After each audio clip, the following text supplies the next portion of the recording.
So, as we mentioned in motivations, the main root of our problem, conflict, and suffering is our own deluded mind, afflicted emotion, defilements, and those are mental state. And in order to reduce and overcome them, we have to rely on the same mental state, which can counteract them as antidotes.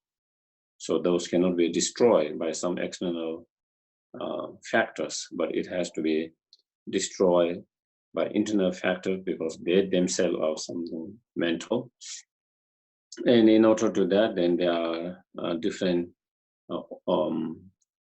different antidotes towards different delusions, such as, in order to overcome attachments, we can have this wisdom that meditate and understand the impermanent nature of the object of the attachment, or the essenceless nature of the meaningless and essenceless nature of the objects, or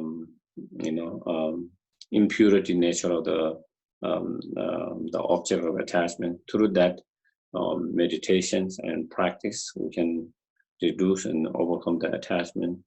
In relation to anger and hatred, by meditating on loving kindness, compassion, patience, we can reduce and overcome. So that is the antidote.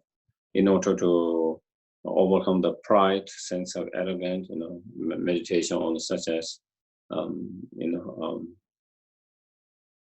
the 18 elements, or such as detail about our own aggregate and so forth. So in relation to different, in terms of meditation on jealousy, then meditation on rejoicings and so forth. So each of those different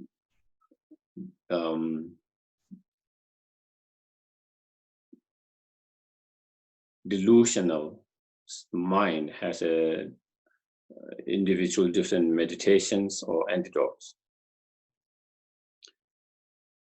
But one of those, each of them are, but they are very kind of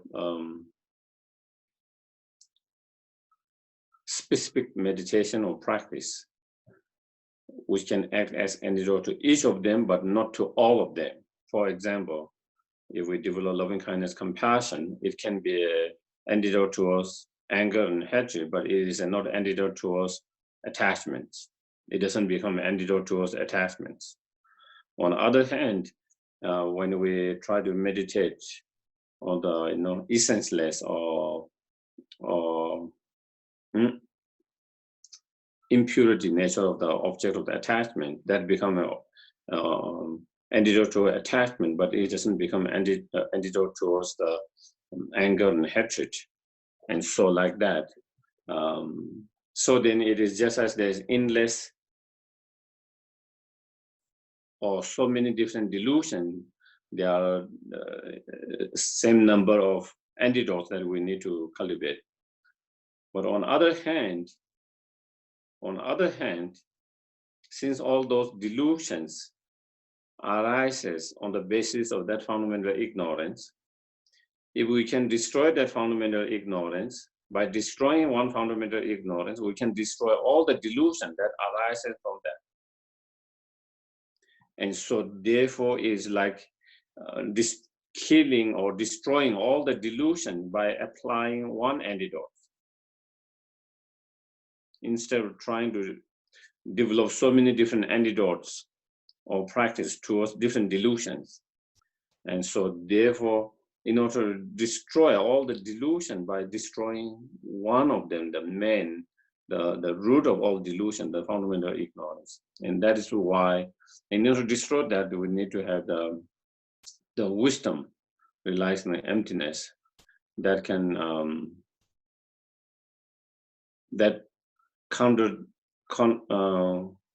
contradict that fundamental ignorance directly. And so therefore, cultivating that wisdom, realizing emptiness becomes so important, crucial.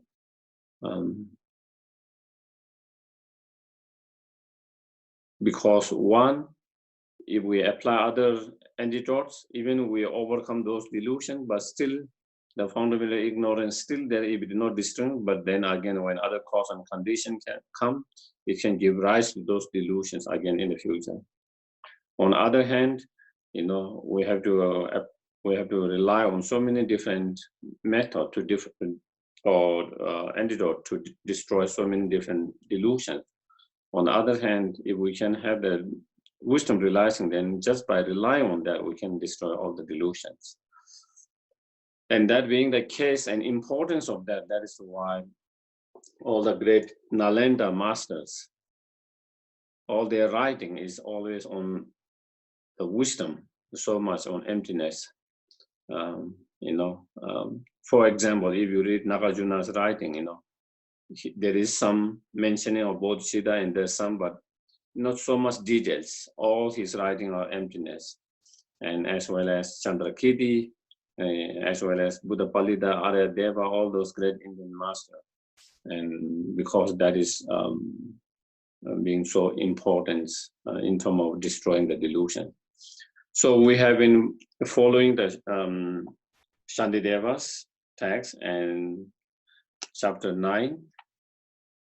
And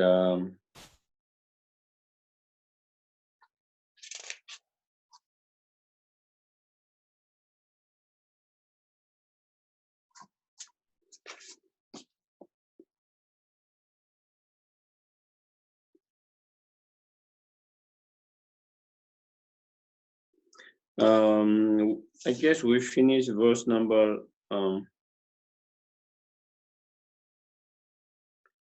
did we finish 97? I believe we finished 97. And I guess we are on 98, yeah? I think that is where we are on verse number 98, on page number 143. For those, I guess maybe it could be a different translation, but those who have the Stephen Batchelor's one.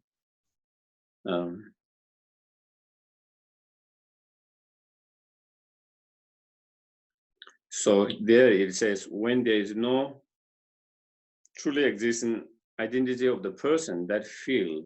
So this is on the meditation on the mindfulness of feelings. Okay, and so when there is no truly existing identity of person that feels, and no truly existing feeling either, having seen this situation, why do I not turn away from the craving to obtain pleasure and to be separate from the pain? So what it's saying is, he has done some already analysis how the feeling and going through the different feelings, feeling of pain and feeling of happiness or the joy, how they do not exist, truly existence. He already went through some of the analysis on that. And again, not only feeling is not truly existence, but even the person who feels the feeling, even that person does not exist truly existence. So if the persons who's feeling the feel, who feels the feeling or who experience the feeling, if that does not exist, truly existent, then also the feeling that he's experienced also do not exist truly. And so when we understand neither the feeling itself, neither the persons who experience that feeling, when both of them are not truly existence. And so then why do we have attachment or craving on the basis of apprehending the feeling to exist, truly existence or inherent existence on the basis of that? And so when one understands the feeling and the person who is experiencing feeling non-truly existence, then we don't have any more attachments to that feeling, because at the moment, the attachment we have towards the pleasant feeling is because we apprehend and believe that feeling to be truly existent, inherently existent on the basis on that, then the attachment or craving arises on the basis of that.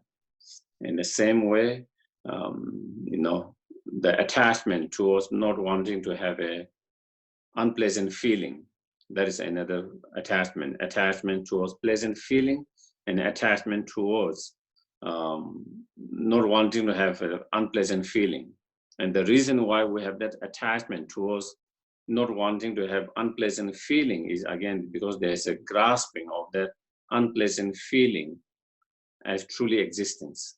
And so therefore, because of that attachment, then we have attachment and not wanting to have that feeling, then we have aversion to or dislike and all of that. And then the anger, dislike, all this comes. And so again, so then when we understand that, then there's no reason to feel attachment to the feelings. And thereby we can turn away from the attachments or craving. Thereby we can overcome the attachment or craving towards the feelings.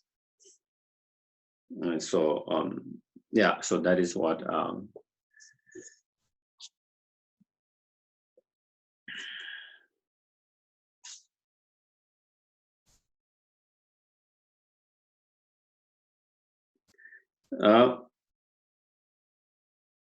since the sense objects, so that is 99, verse number, I see and touch appear to me but have no true existence. So even though it appear to us, when things appear to us due to our imprint, there's appearing of that object as truly existing, inherently existence, even though there is no truly existence. So therefore, their nature is like dream and illusions, like in a dream, maybe we have a nightmare dream, someone is chasing you, okay? But there's no real chasing, someone really chasing you, okay? It is just a dream. There's no one really chasing you, but we have a dream of chasing you, so what appeared in your dream is not real, in your dream, it appears as though someone's really chasing you, but in reality, there's no one who is chasing you. And same way in illusions created by some kind of magicians, even though there is no real elephant in the house, but through his kind of magic or some kind of trick, then he create that kind of elephant, and it appeared to us who are watching that there is an elephant in the house, but it's just an appearance. There is no real elephant. It's kind of created by some kind of magic, and so this, so there's a different appearance and there's different reality, whether it's a dream or whether it's an illusions. In the same way, all the phenomena, external, internal phenomena, all the phenomena of the samsara, all the phenomena of nirvana, all phenomena that we can experience, that we can see, even though they lack the nature of truly existing or inherently existing, but to our consciousness, to our mind, they appear as truly existing, inherently existence. Therefore, the way they really exist and their appearance is not same. There is some gap between, there is not concord, not same, the appearance and reality. And therefore, all these phenomena are like a dream, like illusions. And so when we understand all phenomena, external, internal, samsara, nirvana, all of them are more, they are more like a dream, they are like illusions, then we don't get so much strongly emotionally strongly involved with them as we do at the moment. When the things appear unpleasant, we wouldn't be so much strongly aversion, strong disliking, strong anger and hatred. Because you see, even though everything that appear unpleasant, truly unpleasantness, we can remember and we can be aware that they are, even though that is like a dream, it is like illusions. So you don't have a strong aversion, strong dislike, strong anger, strong hatred. On the other hand, whatever object appears as truly pleasant, attractive, beautiness, again, when we are able to see and remind ourselves they are like a dream, like illusions, then we don't get strongly, attached to it, strongly clinging and grasping to it. And so that is the point by understanding that. Understanding, again, here doesn't just mean intellectual understanding, experiential understanding. I think intellectual understanding, if we do not go beyond intellectual understanding, the experiential understanding, then it wouldn't have as strong impact or effect as to our mind transformations, But if we have that experiential understanding, then definitely we will start to have a much more effect in our delusions. Therefore, the subjective feeling of them also have no truly existence, Feeling are not seen or experienced by the mind, which arise simultaneously with them, because since they are produced simultaneously with, they would be causally unrelated to it. So again, if feeling is something that truly exists, then it has to be experienced by the mind. And if it is being experienced by the mind, then which mind experiences that feelings? So that's another analysis come. If the mind which comes simultaneous with the feeling, if that mind experience that feeling, then it wouldn't be the same, because they are simultaneous and they experience different, they don't experience each other's. They experience something else. So therefore, when you say a mind experiences a feeling, that means the mind is the subject and the feeling become the objects. And then the object is like the what we call objective conditions. And so first there is the object, then there is the subjects. And so therefore, if they are simultaneously, then you can't say of that. And so therefore, the mind, which is simultaneous with the feeling, is unable to experience the feeling. And then the other analysis.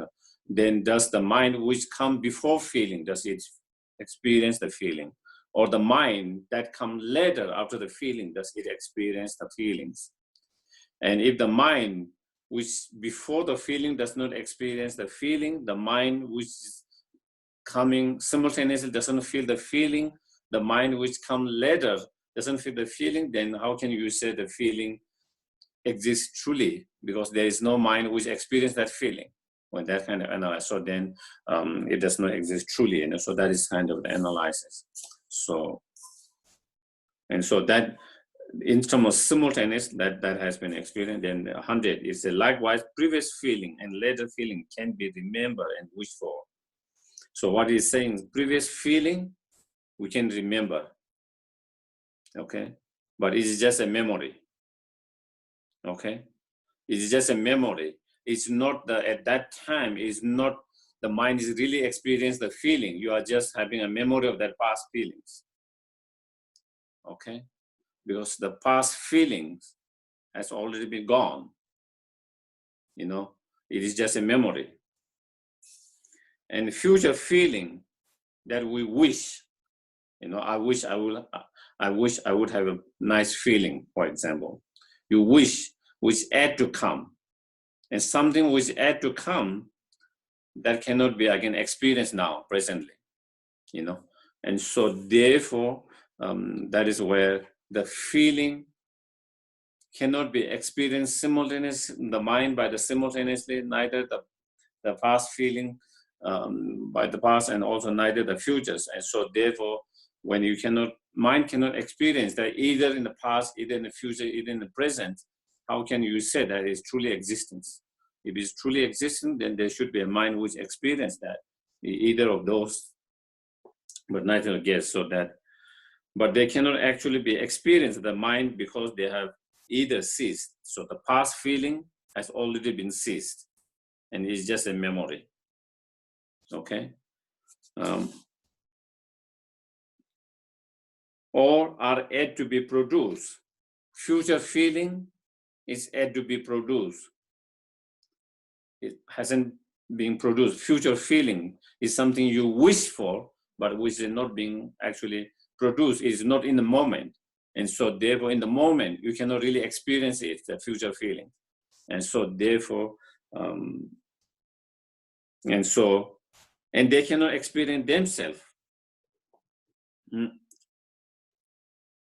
And so, again, the feeling cannot be experienced by themselves. Again, I think in the past, because the mind-only school has this concept of self-cognizers, okay? And in their cases, they will say, you know, while they cognize the external factor, but the mind experience itself. But that has been negated already before, you know. That kind of concept is, so therefore that cannot be, they cannot experience by itself or themselves, which is already been negated before. And then if one's mind or the past, present, future cannot be experienced upon them, you know, such as feeling, nothing else can be experienced them either. And so then neither you can experience outside of them. And so therefore, then how can you say there's a truly existing feeling when it cannot be experienced? When you do that kind of analysis in so many different ways, it cannot be experienced, the past, present, futures, neither by itself, neither by something else outside. And so therefore, the feeling cannot be truly existence, you know, truly be existence. And then 101, therefore not truly existing experience of the feeling exists, you know, the persons. So person is the one who experiences the feeling. That person is not truly existence, who who experience the feeling. Thus, not truly existing feeling exists either, you know, because, you know, if there is no person who is experiencing, there's no truly existing person who is experiencing the feeling, then how can you say there's a truly existing feeling that is being experienced by that person? Because there's no such persons. So how can this identityless collection of aggregate be benefited by pleasurable feeling and harm by painful one? It cannot, because beneficial and harmful feelings do not truly exist. And so therefore, you know,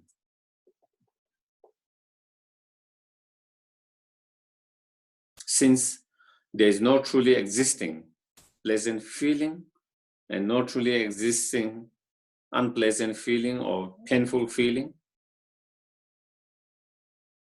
and therefore it is useless to get attached to that kind of pleasant feeling, and it is useless to get a aversion and anger to the unpleasant and painful feeling, and it is useless to work so hard day and night to overcome that overcome that unpleasant feeling which does not exist truly, and to achieve the pleasant feeling which do not exist truly.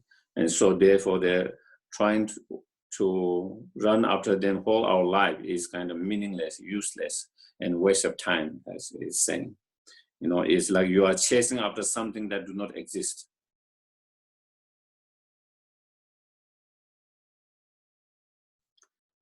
He's saying we are chasing after something that do not exist because not understanding they do not exist.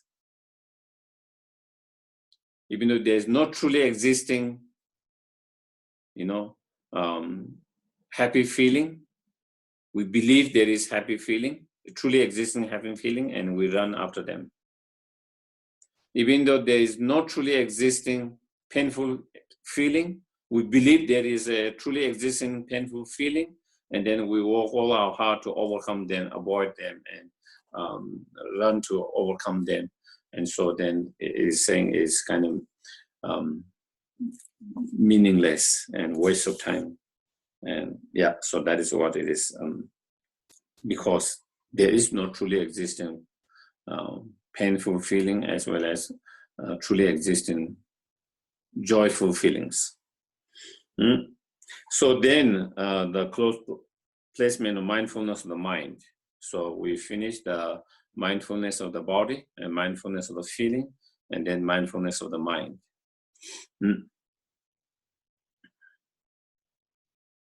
And normally, I think even though feeling is part of mind, but when he said mind, then it is referring to the mainly to the primary mind or consciousness. Feeling is part of mental factors. When we talk about mind, again, it is a kind of big subject. And there's primary mind, and then there's mental factors. And within the mental factors, there are many different kinds of mental factors. Some of them are virtuous, some of them are delusional, some of them are neutral, and so when it says here mind, then it is referring to the primary mind. And in terms of primary mind, then there are 6 primary mind, primary mental mind, mental consciousness or mind, and then the primary 5 sense consciousness or sense mind. So 102, a truly existing mental consciousness, so that the 6th one, does not abide in the sense faculty, such as eyes. It does not abide in the object, such as the visual form, and it does not abide in between the two. Neither does truly existing mind exist either inside and outside of the body. It is not to be found anywhere. So again, when we think of the mind, when we have this concept of mind, when the thought of mind come in our mind, when we think of mind, there's again the appearance. Of course, the mind is something internal, not external. When we think of the mind, again, there's appearance of the mind existing, truly existing mind. And if there is a truly existing mind, as it appeared to our mind, then when you do kind of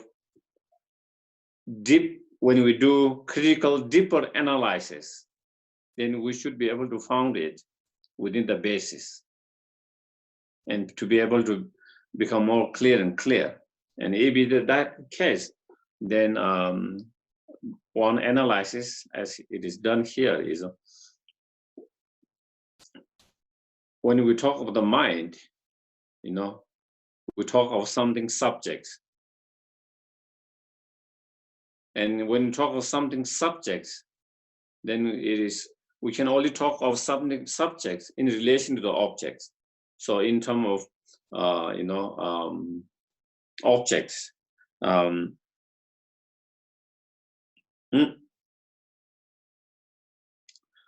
So for example, sense consciousness, primary sense consciousness, okay? Primary sense, I sense consciousness. In order the primary I sense consciousness that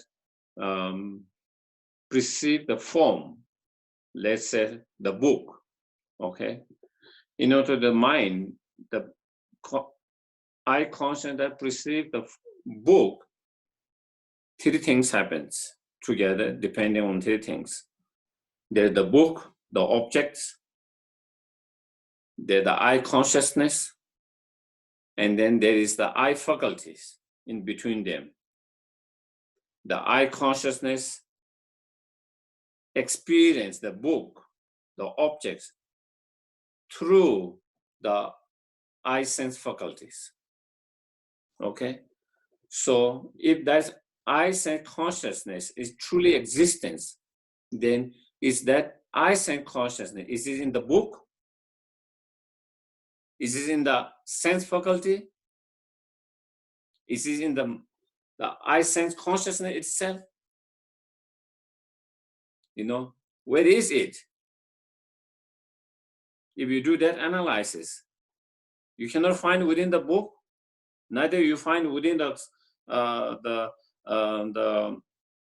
sense faculty, neither you find in between them, neither you find within the sense consciousness itself. Because if there is no book and the faculty, sense faculty, there wouldn't be the I sense consciousness who is perceiving the book. So you cannot find that within the I sense consciousness without relying on those other objects. If you say something truly existent, then you should be able to find within that without relying on others. So in that, when you do that analysis, neither you can pinpoint in the book itself, neither you can pinpoint within the I sense faculty, neither between them, neither within the I sense consciousness itself, neither outside of them. And so when you do that analysis, then you can really find that I sense consciousness anywhere, you know, inside, outside the body, and you cannot find any other places. And when you do that analysis, you cannot find, then that is clearly sign, clearly indicate, you know, that I sense consciousness does not exist truly, inherently, the way it appears to us or our mind. And so therefore, even though it do not exist truly or inherently, but to our mind, it appears as truly existent, inherently existent. Therefore, that's I sense consciousness or the mind is like a dream, like an illusion, as already mentioned before. So then we see them as like a delusion, like a dream state, like an illusion state. And then when we see that, then again, like when we experience something, either through our eye consciousness or either through our ear consciousness, or either through our nose consciousness, either through our taste or taste consciousness or body consciousness, we really feel when we play, especially through those consciousness, when you experience something pleasant, we really feel they are so real, so truly exist, so real, and we get attached to those consciousness. You know, and so when we realize those consciousness also are not truly existing, not so real as it appeared to us, then again, it's easy to kind of let go of grasping, clinging, and it is easy to let go of any kind of attachment towards that.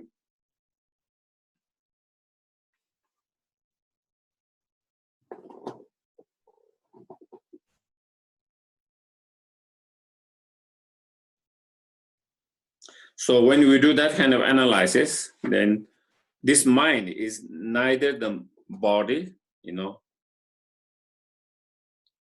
nor truly other than it, you know, and it is not mixed between the body and others, or nor entirely separate, you know, from the body and others. The mind is not in the slightest bit truly existent, you know. So again, when you look at that kind of analysis, so-called mind, when you don't analyze this in such a critical analysis, without critical analysis like that, if you don't do the ultimate analysis, there is a mind, the consciousness, and there is, you know, different type of consciousness. Due to different kind of consciousness, then we experience differently, you know, sometimes pleasant, sometimes unpleasant, neutral, so forth. There is that. When we don't do that kind of deep, critical, ultimate analysis, and if we are just satisfied with that, and that is the relative functionings of that. On conventional level, on relative level, there is the mind, and that affect us. Different mind affect us differently. But not being satisfied with that, if we really want to find what is mind itself, what is the mind itself, where is that, and you know, then if we try to analyze that on deeper level, then again you cannot pinpoint and locate and find anywhere, inside, outside of body, and all of that. Anywhere, any places, you cannot really pinpoint and locate and say, this is the mind, this is the consciousness. And since we cannot find with that ultimate analysis, that clearly shows then is not truly existence or ultimately existent. If something is ultimately existent, it had to withstand the ultimate analysis. Since it cannot withstand the ultimate analysis, it clearly shows it's not ultimately existence. And that means not truly existence, same meanings. It can withstand the conventional analysis, and therefore is conventionally, it exists conventionally. When you talk about analyze, there will be a conventional analysis and ultimate analysis. Conventional analysis does not go so deep, you know, same deeper or same critical like the ultimate analysis does it. And so the mind, the object, all of the phenomena can withstand the conventional analysis, okay? And therefore, you can say it is a conventional, existing convention, but it cannot withstand the ultimate analysis, and therefore it cannot be truly or ultimate existence. And I think that is one thing we have to remember, that not forgetting that. If we don't forget that, and when we do ultimate analysis, and even we cannot find it, then you don't say, oh, there's nothing there. Do you get it? Where we don't go to the nihilism. One of the reasons why people, when we do that kind of analysis and not being able to pinpoint it and find, then you think there is nothing at all. Nothing exists. That go to the other extreme of nihilism, and because you know, because not understanding this is ultimate analysis, and when it cannot be found by ultimate analysis, it doesn't mean it does not exist, but what it means, it does not exist ultimately or truly. So and therefore all sentient beings have from the very beginning been in the neutral nirvana, and so that means their mind has always been devoid of truly existence. The mind, the nature of the mind has always been pure from the very beginning, undiluted in its nature from the very beginningless.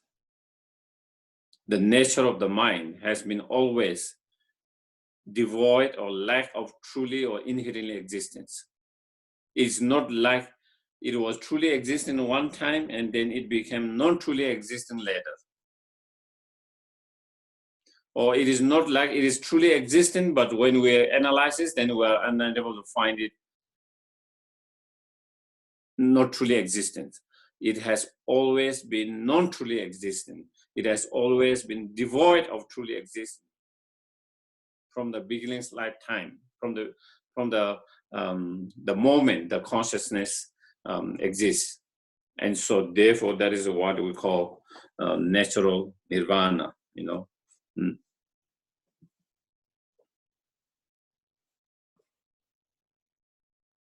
When you talk about nirvana, there is two levels of nirvana. Maybe, I don't know, again, I think whether I'm making me too complicating again.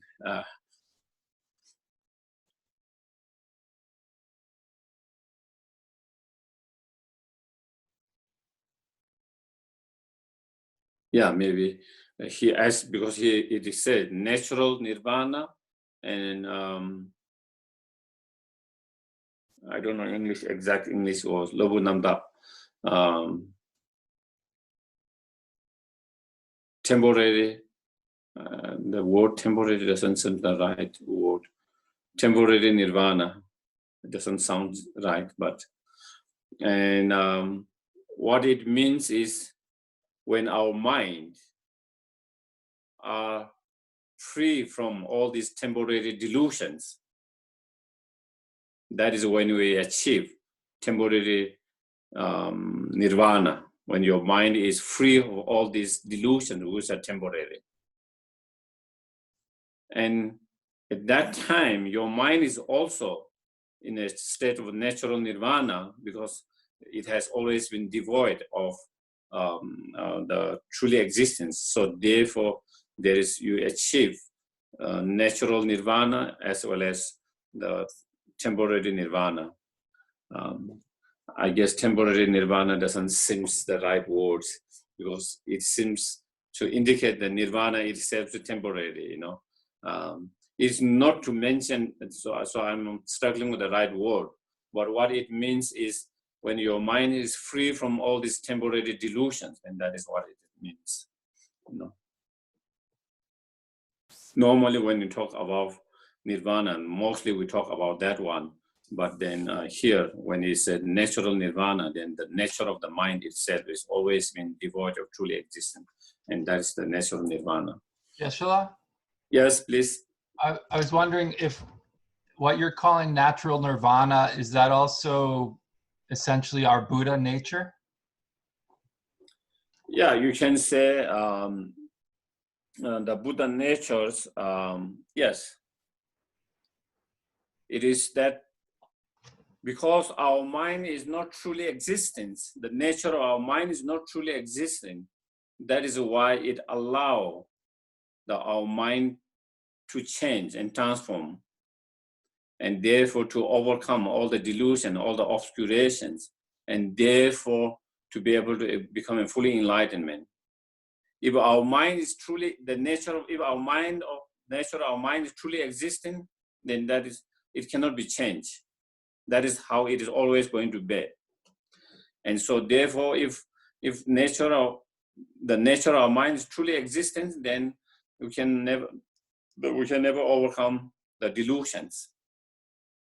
The mind cannot be transformed and changed. And the way, whatever our mind is, it is always going to be like that. And that cannot be transformed. And what allow the mind to be changed and transformed is because the nature of our mind is non-truly existent. And since it's not non-truly existent, therefore, when we change cause and conditions, then the mind can be changed and transformed. And by changing and transforming our mind, we can overcome the delusions, obscurations. By overcoming them, then enlightenment becomes possible, and enlightenment can be achieved. And therefore, that is the Buddha nature. Yeah, I think when we talk of Buddha nature, it can be understood too, the ultimate nature of the mind and conventional nature of the mind. The ultimate nature of the mind we just described, which is non-truly existing mind. And conventional nature of the mind is the nature of our fundamental mind is unpolluted, undiluted in its nature. Even though our mind is diluted by the delusions, but it's kind of temporary. It's not diluted in its nature. And that is another reason why it allows, it's like the clouds and the sky. The mind is like the blue sky. And the delusions are like the clouds. And so even though it is obscure, the sky might be obscured by the clouds, but it is temporary. It's not obscure in the nature of the clear blue sky. And so since it's not obscure in its nature, those skies, the clouds are temporary, so it can be clear, and then you can see the clear blue sky. And so that's similarly like that. So even though it is obscure, diluted, but it's not obscure and diluted in its nature. And the nature of the mind is, pure, luminous, and awareness. And that pure, luminous, and awareness state of our mind and the Buddha's state of pure, luminous, and awareness state of mind, there's no difference. And that is the Buddha nature. It's the same blue sky, no difference in that blue sky. Whereas our blue sky is being covered by the clouds of the delusions, and Buddha's blue sky mind has been clear of that clouds of the delusion, obscurations. But behind that obscurations of the cloud, behind that, the blue sky, the nature of that blue sky, there's no difference. So that in terms of the awareness, in terms of the luminosity, that nature of our mind and the Buddha's nature of that mind is no difference. And so therefore, that is what Buddha nature, once we clear that temporary obscurations of the delusions. Yeah.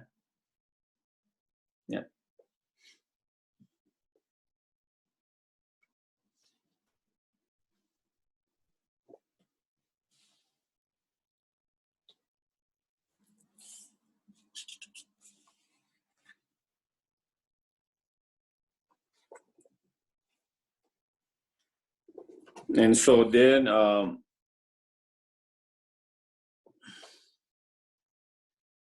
although the mental consciousness may exist in that way, so that means non-truly existence, don't the five sense consciousness truly apprehend their five objects, So the question comes, maybe even though the mental consciousness might not be truly existence, but what about the five sense consciousness? Are they truly existence? And isn't they truly existent?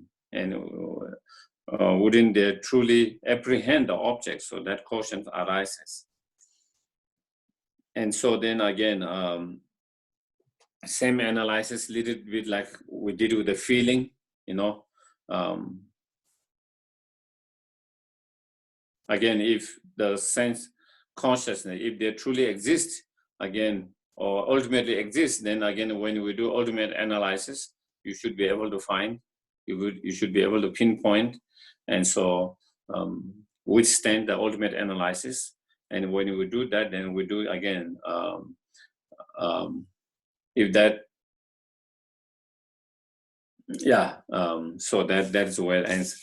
Well, let us first consider whether they exist, period, to simultaneously or after their objects. So already like past with a feeling, you know. So 104. If we said that the 5 sense consciousness existed before the 5 objects which they are conscious, then having referred to what object would those consciousness arise? At that time, there would be no object because they would still have to be produced, you know. So analyzing, one way of analyzing with that, you know,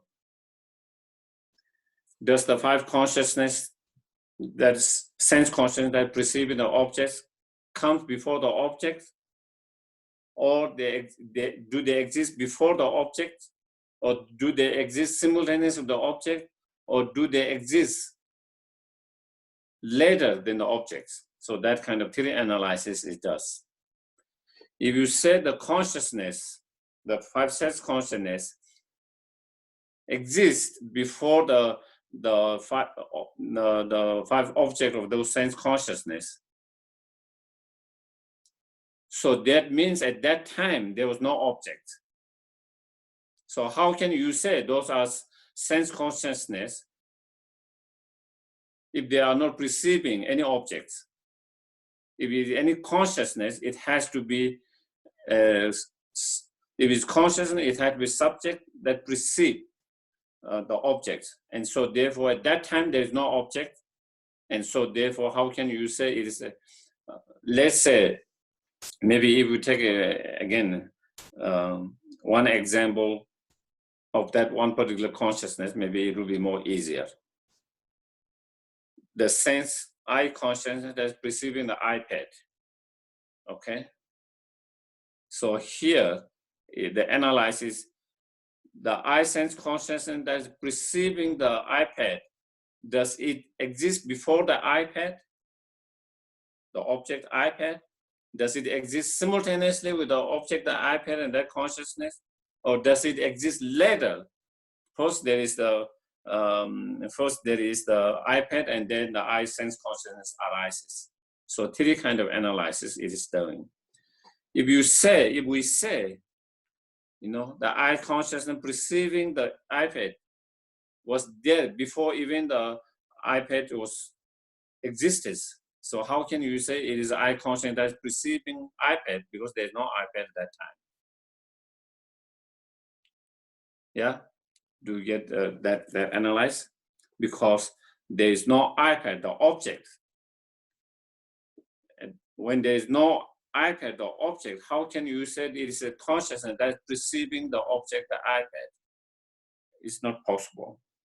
So that is one analysis. And if you say, even if the consciousness and what is conscious of, so let's say iPad, arose simultaneously, still having referred to what object could the consciousness arise. In this case, when the consciousness is to be produced, so is the object. Once it has been produced, there will be no need to be for it to be produced by objects, you know. So then if it's simultaneously, if you say it's simultaneously, then how can you say, you know, it is a eye consciousness that is perceiving the iPad, you know? Because when you said that, then first there is the objects. On the basis of the objects coming into contact with the consciousness, then consciousness, then perceiving it. When they are doing simultaneously, then again, you cannot say, you know, yeah. So that, again, that cannot. So simultaneously also doesn't.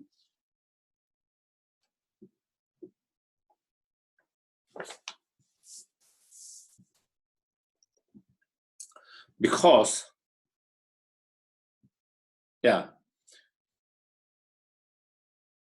when we talk about consciousness, then we talk about consciousness arising from 3 conditions. The object, which is called objective conditions, and then preceding consciousness, and then the sense faculties. And due to three that condition, the consciousness arises.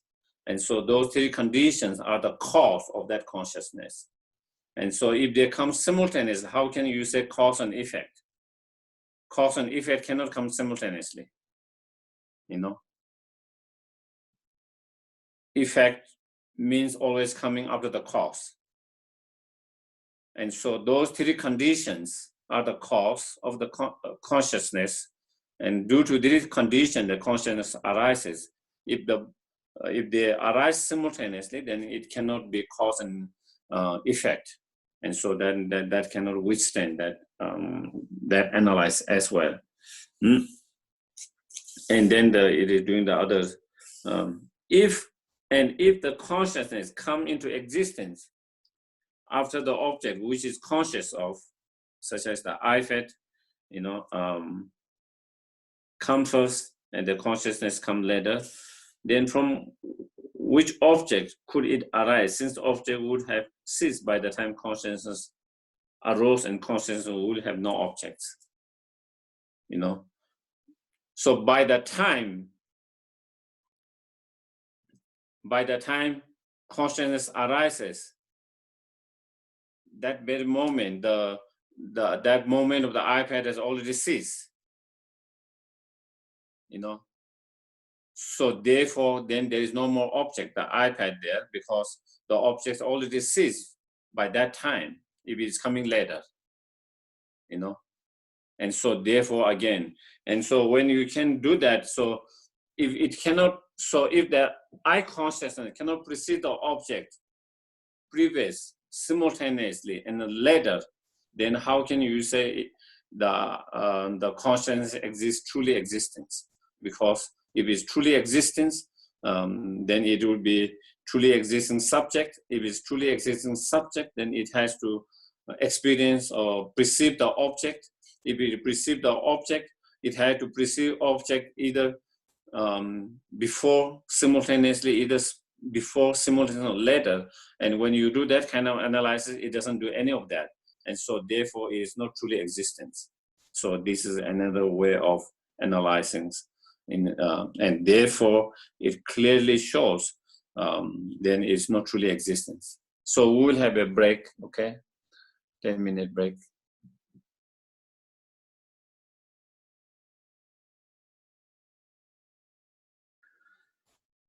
So again,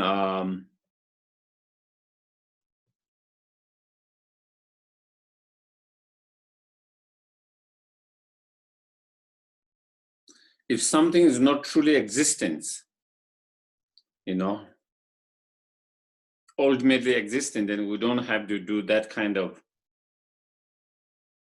such an analysis, you know.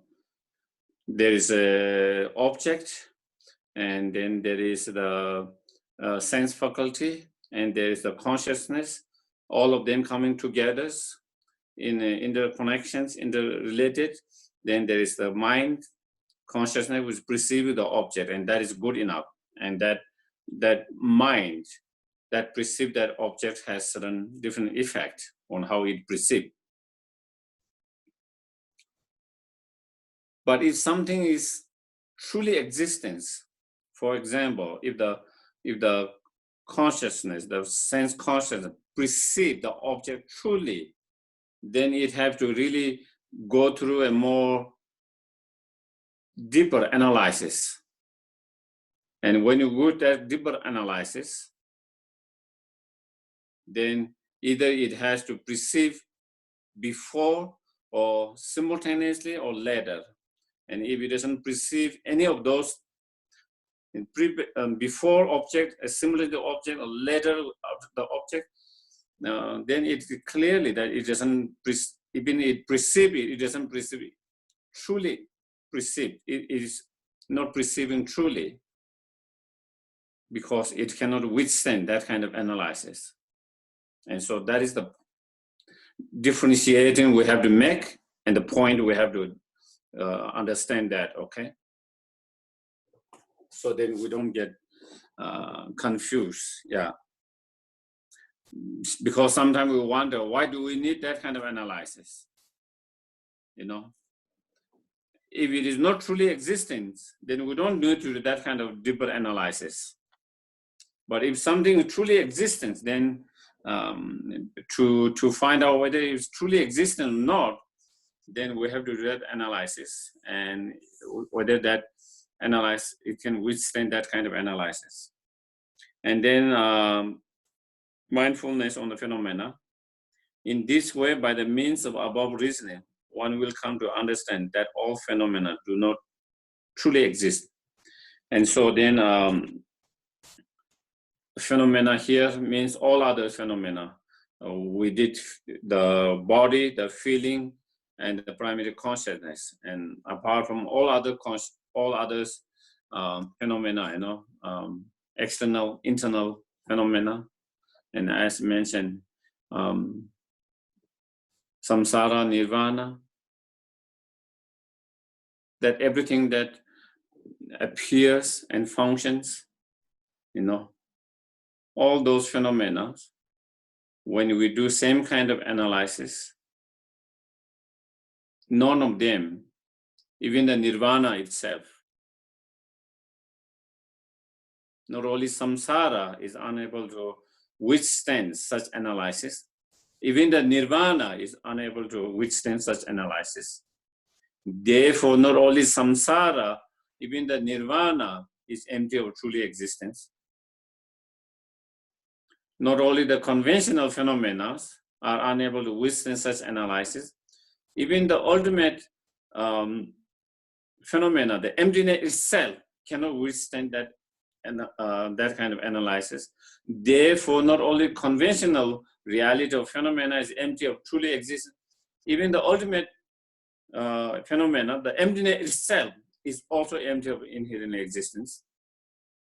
And so when nirvana, emptiness themselves are empty of inherent existence, not to talk about all other phenomena, you know. So all the phenomena are empty of truly existence.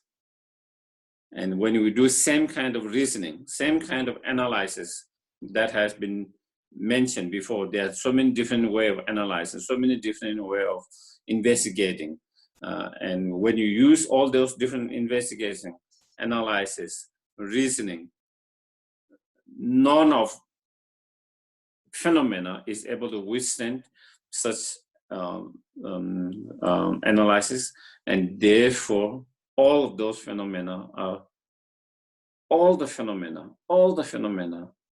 are empty of truly, inherently, ultimately existence. And they all exist only on conventional level, only on relative level,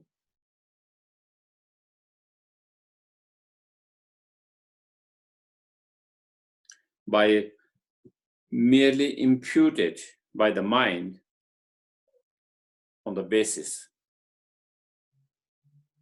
That is how it exists, you know. So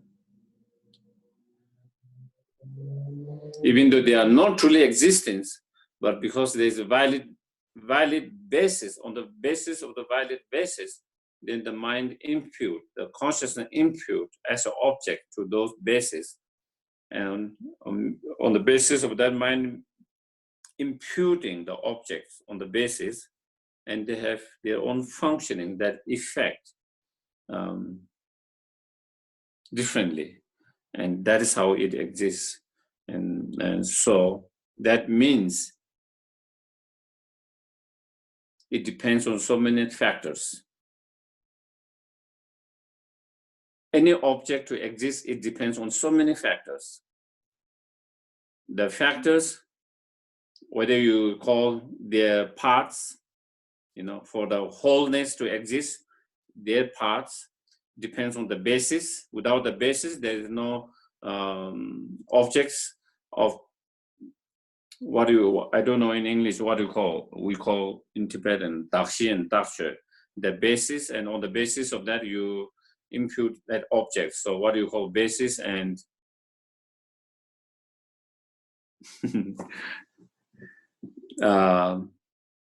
So in these cases, you know, I can talk about the books, the part of the books, each pages and all of that, which is part of this wholeness.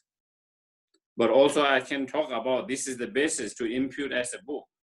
So, you know, each of the page, each of the lines, letters, sentence, verse, those are the basis. On that basis, then the book is kind of imputed. And so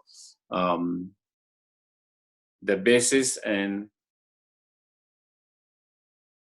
yeah, I don't know exactly English. In Tibetan, in Dakshi and Dakche. Dakshi is the basis. And Dakche is the object that has been imputed on the basis, maybe. Yeah. Okay, on the basis. So the basis and the object that is being imputed on the basis is a difference. You know, The parts and wholes. The parts and the whole. Yeah, that the parts and the whole is one way of looking at it, and but also there is another way of looking as a basis and the object that is imputed on the basis. It's just a different way of presenting. But and then the mind imputing. So it depends. All phenomena exist only by depending on so many other factors. And when it only exists by depending on so many factors, it cannot be existing by itself, by its own entity, by its own power, by itself. When if something can exist by itself, then that means it does not have to depend on other factors for it to exist. But that is not the case. So therefore, all phenomena are empty of truly existing, inherently existing by its own self. Geshe-la? Yes. I was somewhat, I just have I'm not sure if it's a question, but I was super zoned out the first half of this teaching, trying to focus and having a hard time. So is Shantideva saying that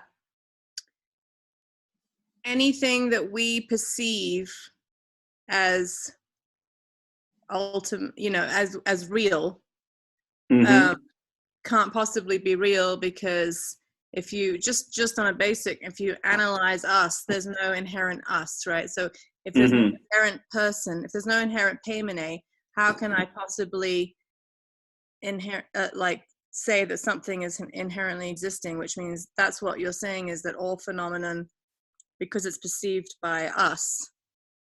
I mean, what's the relationship between perception and, because isn't one of the things that, you know, anything that's perceived by any being, phenomenon, right, is something, and all of those things are empty of inherent existence.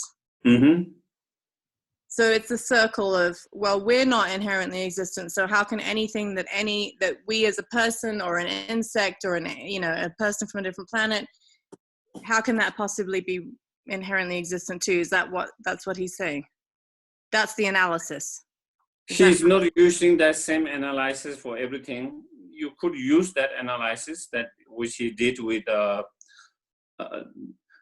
the feeling and the person who's experiencing the feelings. You know, if there is no truly existing persons who's feeling that feeling, then how can you say there is a truly existing feeling, since there is no person who is experiencing that feeling truly existing? So he used that reasoning. And if you take that reasoning, you can also apply to everything. It is like, it is the way it is, that reason, how we understand is, okay, let's say example of what they call crow, like when you make like people in the farm, you know, to scare the crow. Oh yeah. Scarecrow. What do you call that? Scarecrow. Scarecrow, okay.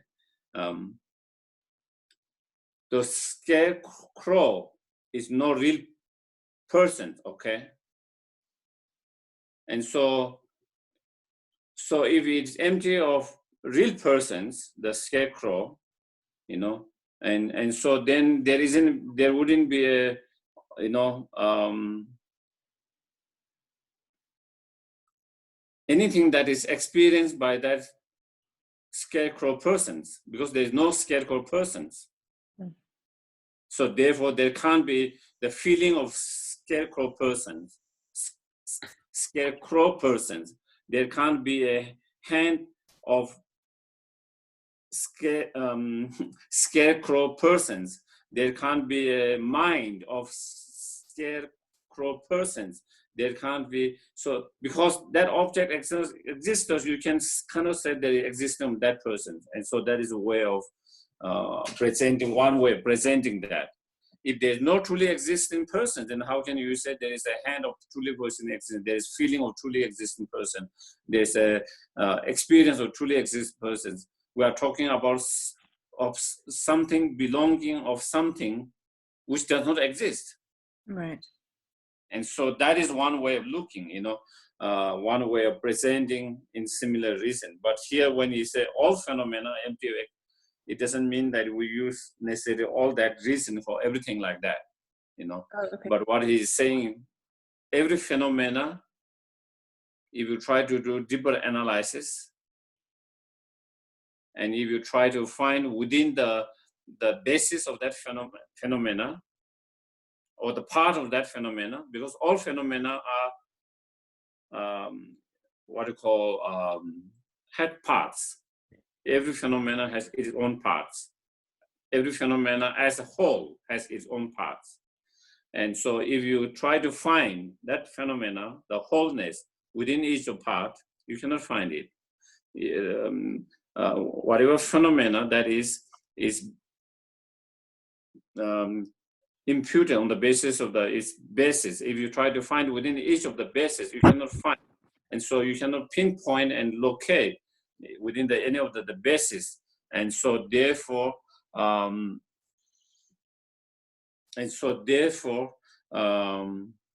it cannot exist truly, because if it exists truly, then it will be able to withstand, it will be able to exist by its own power, by itself, and without depending on its basis, without depending on its parts.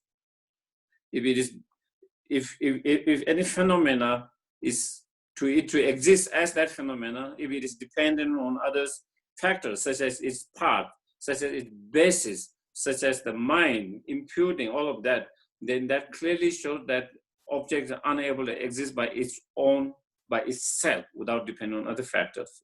And so therefore is not truly existence. So all phenomena are same in that way. Can you just quickly explain, because I heard you say earlier primary consciousness. Mm-hmm. What other consciousness is there? What does that mean, primary consciousness? There is a primary consciousness and mental factors. And within the primary consciousness, there are 6 primary consciousness. And then there are mental factors, 51 mental factors.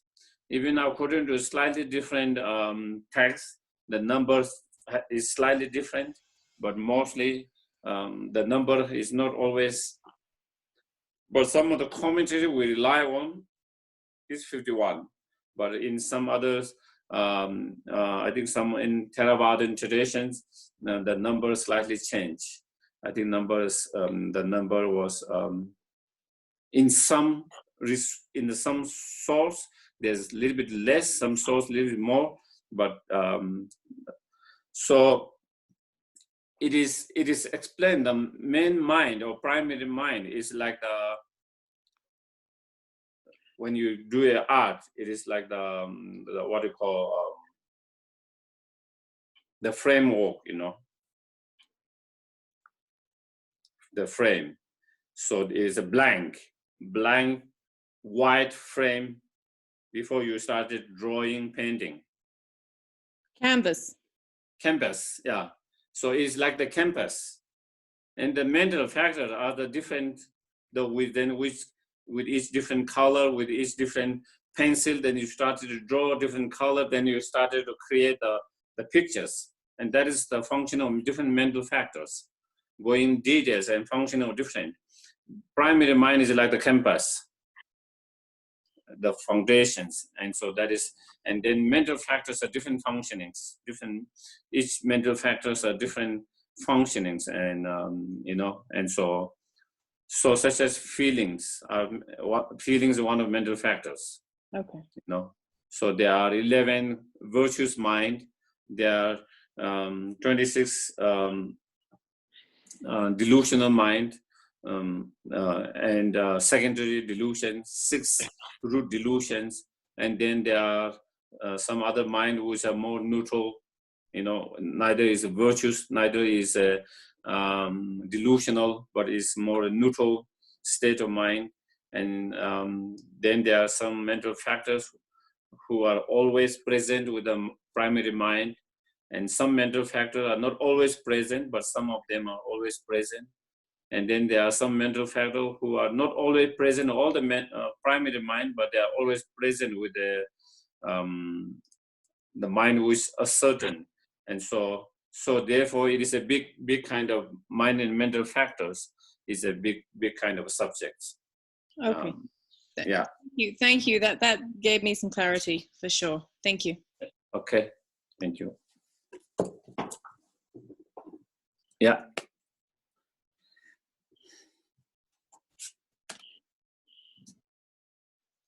So then, so once that has been presented, then there comes some argument, some other schools, due to misunderstanding or presentation of the Prasangika views. When Prasangika reject, the objects or all phenomena existing truly or inherently, then not being, while it is empty of truly existing, while it is empty of inherent existence, at the same time, those phenomena exist and they are able to function on the basis of merely imputations. And not being able to understand that fully, some other schools, they misunderstand it. And so then, due to misunderstanding, then this argument comes, okay? And then when the argument comes, then the middle way schools, then they try to clarify and defend that their point of view and rejections of that argument. Okay, so that is where. So 106, the objections come. If in this way, if all phenomena do not arise, so again, the mind only schools. No, I mean, sorry. The middle way schools, Prasangika, they didn't say all phenomena do not arise. They said all phenomena do not truly arise or inherently arise. For other schools, they cannot differentiate arising and truly arising different. For them, if it is arising, then it has to be truly arising. If it's not truly arising, how can you say it's truly arising? If it's produced, then it has to be truly produced, inherently produced. If not, then it cannot be produced. So that is where, not only there, even though it is a debate between different schools, in our mind, that's how we feel. When we say the book does not exist truly, then we think, oh, book does not exist. And when we say the book exists, there's a sense of truly existing book. On intellectual level, maybe we can differentiate a little bit. Now we are discussing truly existing and existence, non-existent and non-truly existence. On intellectual level, when discussed, we are able to differentiate a little bit. Okay, the book exists, but book do not truly exist. But in every day our emotions, every day our feeling.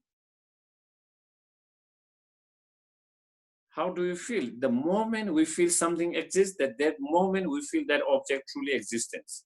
in our mind. We grasp truly existence. So there is a huge gap between here and here. Here, we can differentiate a little bit when, especially when have this kind of discussions and when we reflect, contemplate. But on our everyday level, the moment I see the cup from its own side, inherently, truly existence. And not only there is appearance, immediately I believe that is the case. You know, and so therefore other schools have also difficult like us, you know. And so for them, that is why when the Nagarjunas and they say, you know, the cup do not exist truly, and they say then that means that cup does not exist. For them, they cannot differentiate that those two things. And that is where the questions arises, the objections arises, misunderstanding arises. And so therefore, in this, if all phenomena do not arise, since there will be no deception truth.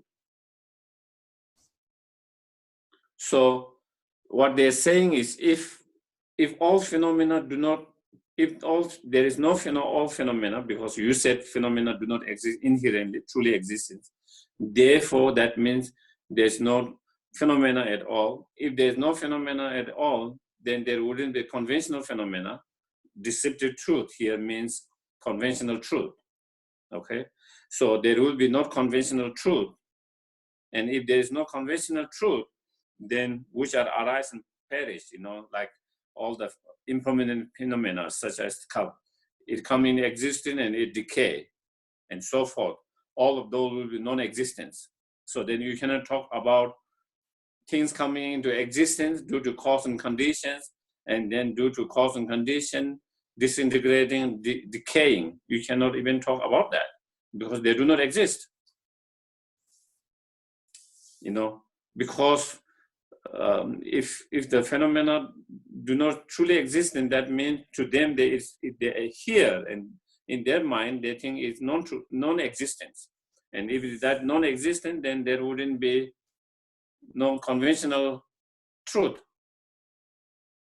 Then if there's no conventional truth, then there's no impermanent phenomena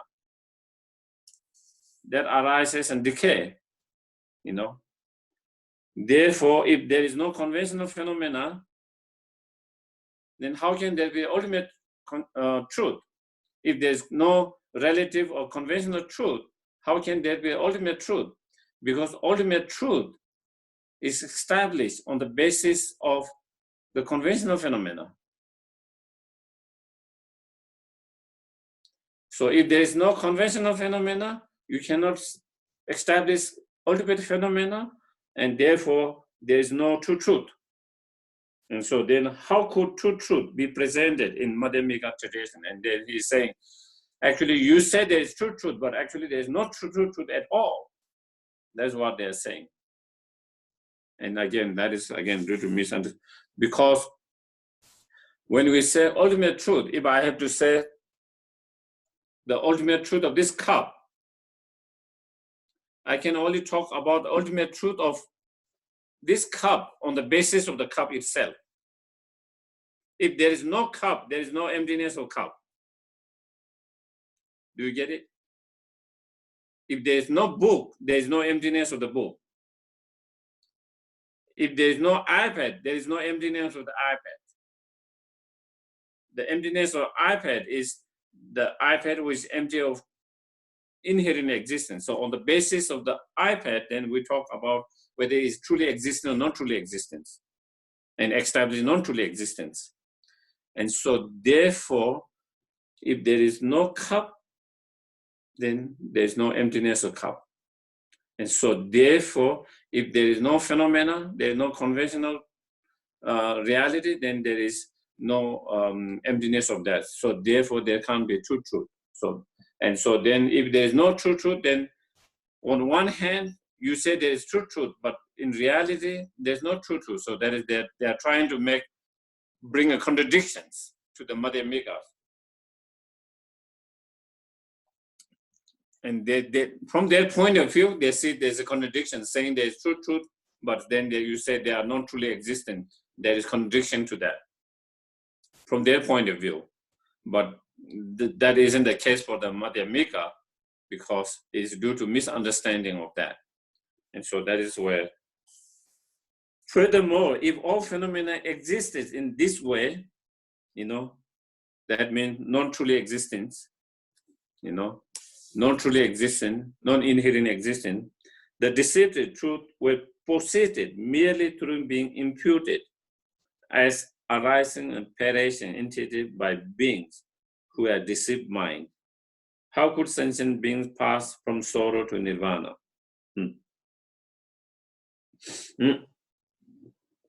So again, conventional deceptive truth or conventional phenomena or relative phenomena, they're all kind of same meanings. And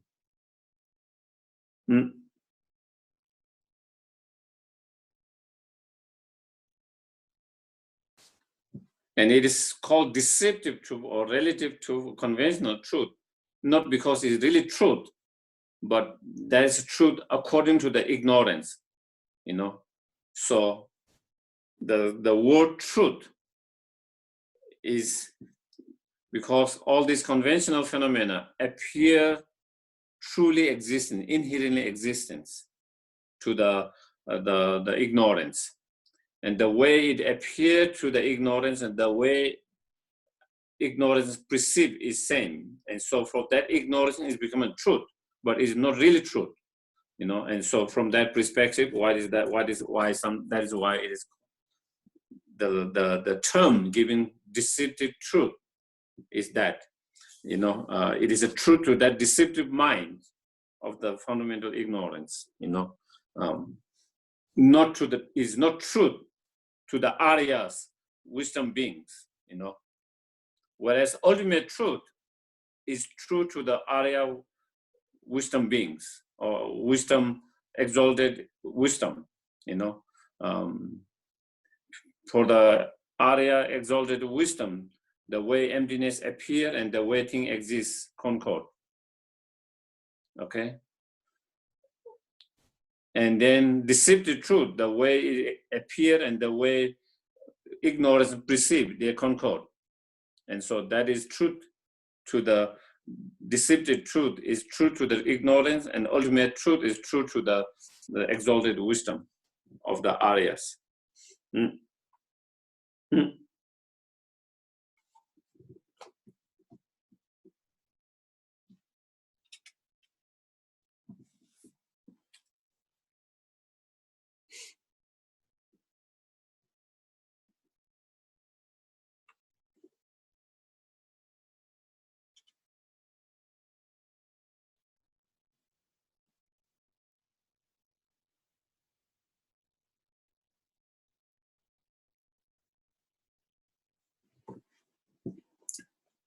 So again, there is another misperceptions,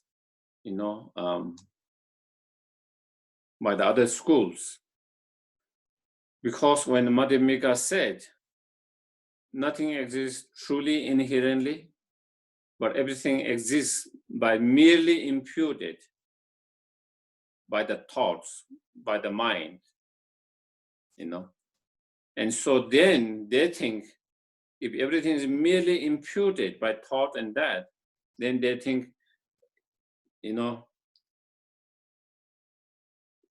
when ignorance impute and perceive, does that exist?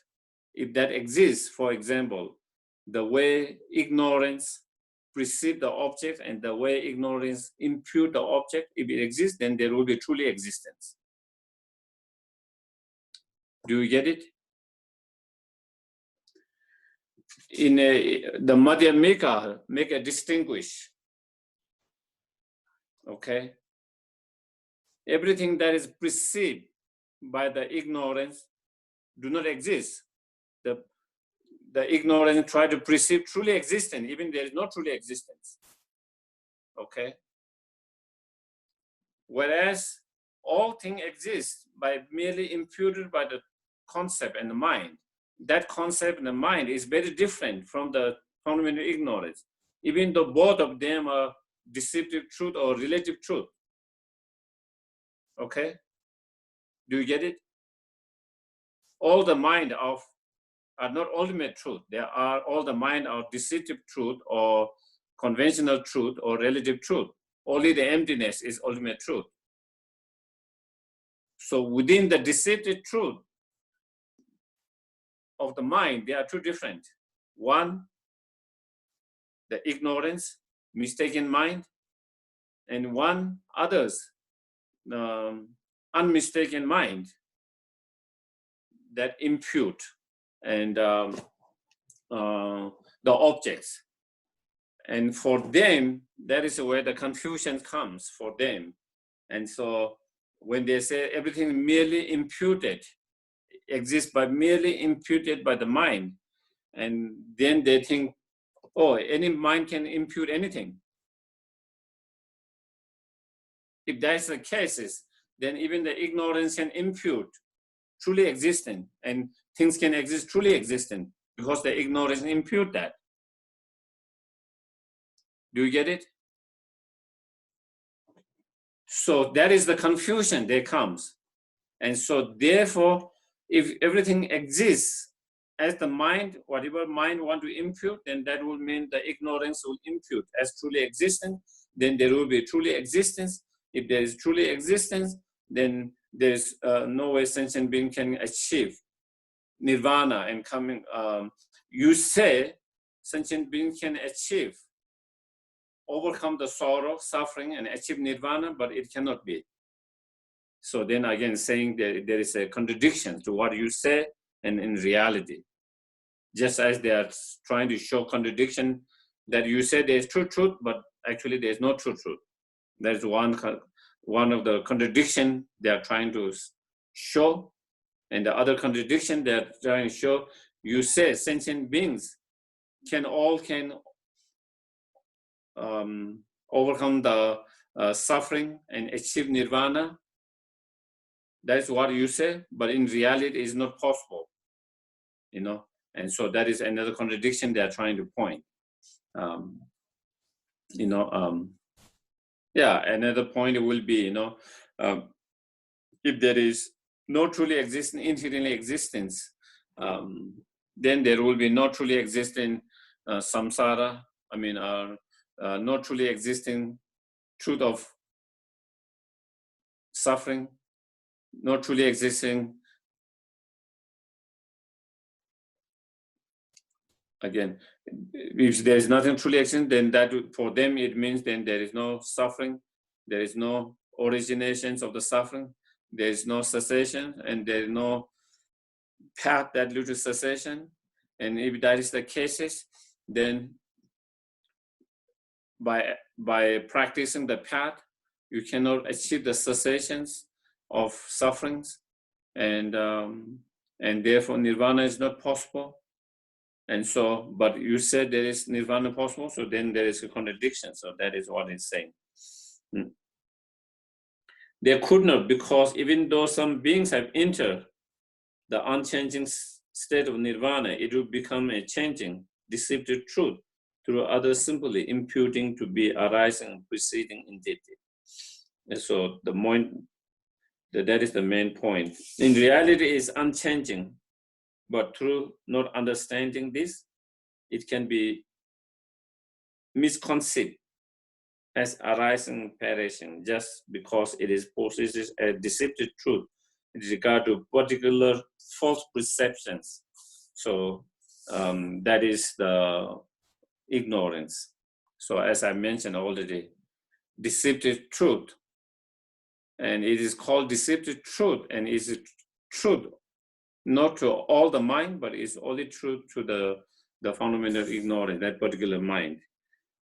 Because to that particular mind, it appears truly existent and it apprehend truly existent. So that is, this does not imply that it ceases exists as an unchanging state. That false conception cannot cause nirvana to no longer to exist because another person cannot make something else deceptive out of his own deceptions. So that is where, you know, we cannot impute whatever we want, you know, and therefore make our own world. That is the way a lot of misunderstanding come when the Madhyamika present everything is merely imputed. Then there's a lot of misunderstanding. That means we can impute anything. And I can impute anything, you can impute anything you like, and then there will be a disasters, you know. When I said bring a cup, you bring something else, clock, you know, because you impute something else to be clock, and then the world will be in disaster, you know, chaos state, nothing can function in our world, you know. And so, and that is due to misunderstanding.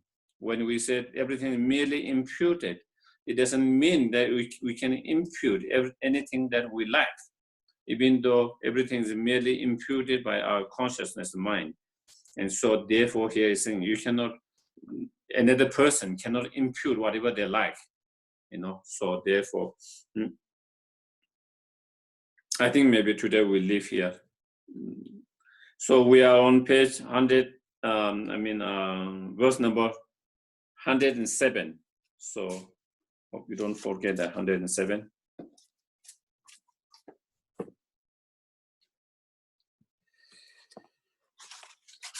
Okay, I'll do the dedication list.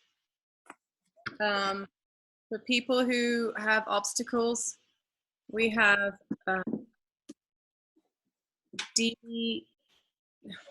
sorry, it's kind of dark here. I'm not sure. Kosama. What was it? Didi down. DD down. Okay, DD down. DD dawn. Okay.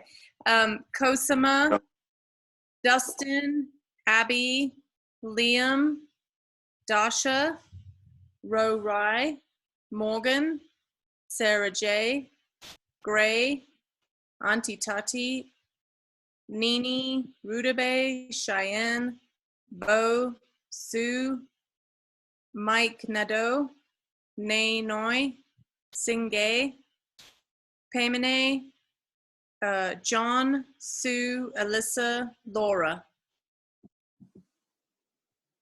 Those dealing with illness, Mary Jo, Paymane, Katya, Hannah Weinman, Gray Leger, Cosima, Chris Cody, Nini, Hunter, Z the Cat, Angela.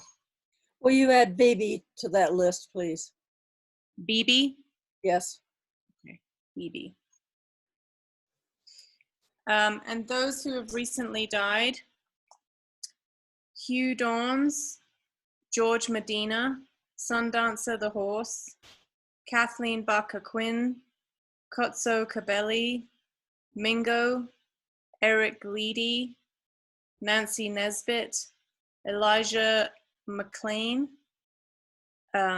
Sherry Lee, Anne Fullerton, Catherine Golden, Sharia Bakhtiar. Okay.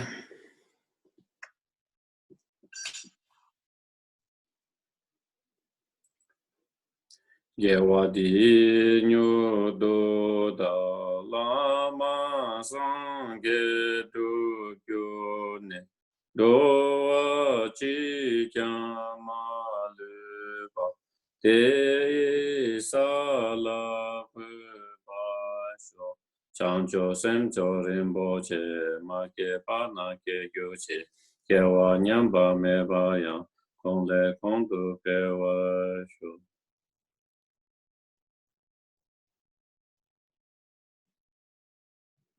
The wish granting, wish fulfilling jewel, source of every single benefit and happiness in this world, to the incomparable kindness of Yaso, I beseech, may all your worldly wishes be spontaneously fulfilled. Tupzu changshin jamgun jawe ten zin jombe we kunso toko ze Choson go ele moto do da so do je do sharpen so. Venerable One, to you, whose kindness exists that of all the conqueror, for those who wander in the far off places, especially the West, mindful of your loving concern for us, in intentionally descending again into a family of far distant land, we make this request, O Lama, please live long. Thank you. Everyone has good evening. Thank you, Geshe. Thank you, Geshe-la. Thank you. Thank So you. much, Geshe-la. Thank you. Thank you. Thank you for these Thank you. teachings. Thank you, everybody. Be well. Be safe. You Thank too. you. You too. You too. Thank you. See you next week. Yeah. Well, Yeah.